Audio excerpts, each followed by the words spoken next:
Good morning class. आज हम लोग जो प्रीवियस क्लास में हम लोगों ने पढ़ रखा था बिजनेस रिस्क, उसकी काफ़ी टॉपिक तो हमने डिस्कस कर दिए थे, लेकिन कुछ टॉपिक्स कुछ टेक्निकल प्रॉब्लम की वजह से, स्टोरेज प्रॉब्लम की वजह से नहीं हो पाए थे। उसमें आज हम लोग इसको कंप्लीट कर लेते हैं। इसको हम लोग कहेंगे बिजनेस रिस्क पार्ट 2।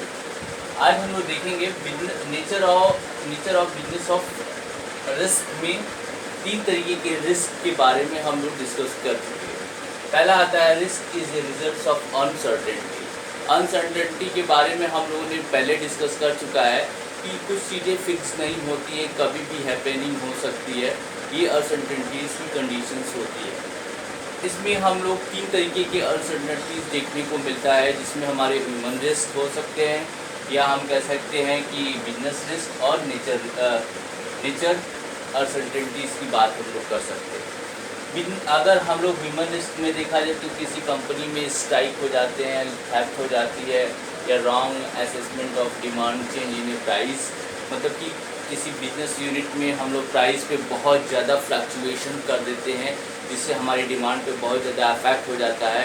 ये बहुत बड़ा फैक्टर्स है जिसके बिहाफ पे हम लोग कह सकते हैं कि बिजनेस रिस्क को हम लोग देख सकते हैं अनसर्टेनिटीज़ की कंडीशंस में।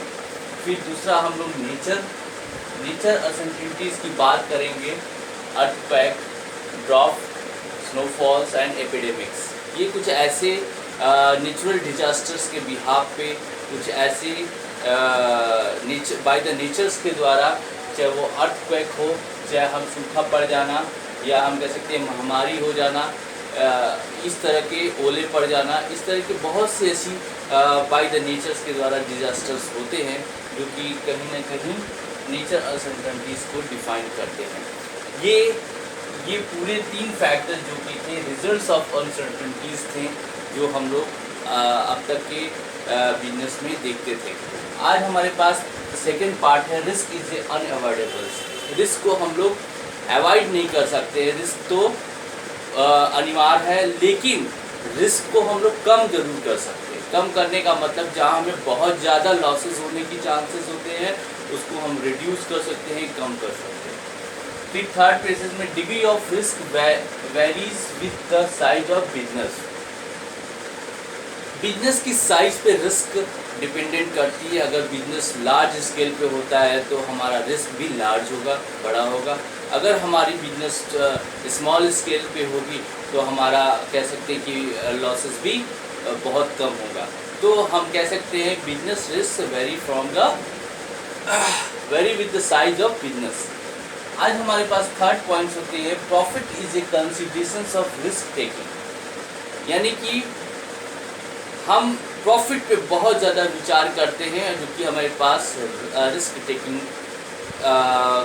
की अनसर्टेनिटीज़ डेवलप हो सकती है। जैसे कि क्या है कि हम बहुत ज़्यादा प्रॉफिट कमाने के चक्कर में हम अपने प्रोडक्ट की कॉस्ट बढ़ा देते हैं, जिससे कि वो मार्केट में उससे रिलेटेड बहुत से प्रोडक्ट होते हैं जो कि कंपटीशंस में फेल ऑफ हो जाते हैं। ये एक बहुत बड़ा फैक्टर्स होता है। या हम कह सकते हैं कि प्रॉफिट मार्जिन को हम बहुत ज़्यादा अदर प्रोडक्ट से डिफरेंस कर देते हैं, जिसके लिए वो सब्स्टिट्यूट प्रोडक्ट पे चले जाते हैं। ये बहुत बड़ा फैक्टर्स है जिसको हम कह सकते हैं कि profit is a consideration of risk taking.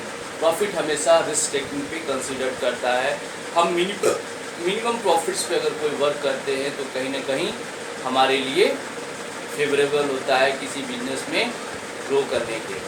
लेकिन हम ज़्यादा से ज़्यादा प्रॉफिट गेन करने के चक्कर में कहीं ना कहीं डिमांड या सोसाइटी में प्रोडक्ट अपनी जगह नहीं बना पाती। ये बहुत बड़ा फेलियर है।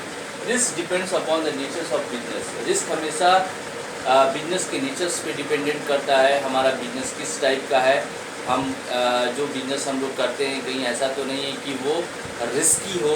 जैसे कि हम कह सकते हैं कि फास्ट मूविंग कंज्यूमर गुड्स जो FMCG के गुड्स होते हैं वो बहुत ही कम रिस्क होते हैं उस तरह के प्रोडक्ट में, या कंज्यूमर गुड्स में कम रिस्क देखने को मिलता है। लेकिन कुछ ऐसे गुड्स होते हैं जैसे फैशन टेक्नोलॉजी के गुड्स होते हैं जो कि ट्रेंड के अकॉर्डिंग टू चेंज होता रहता है, जो कि बहुत बड़ा रिस्क फैक्टर्स देखने को मिलता है। तो इसमें हम लोग कह सकते हैं risk depends upon the natures of business. ये आज मेरा बिजनेस रिस्क पार्ट 2 ख़त्म होता है यहाँ पे। इससे रिलेटेड जो भी प्रॉब्लम्स हो सकती है वो आप उनसे शेयर कर सकते हैं। और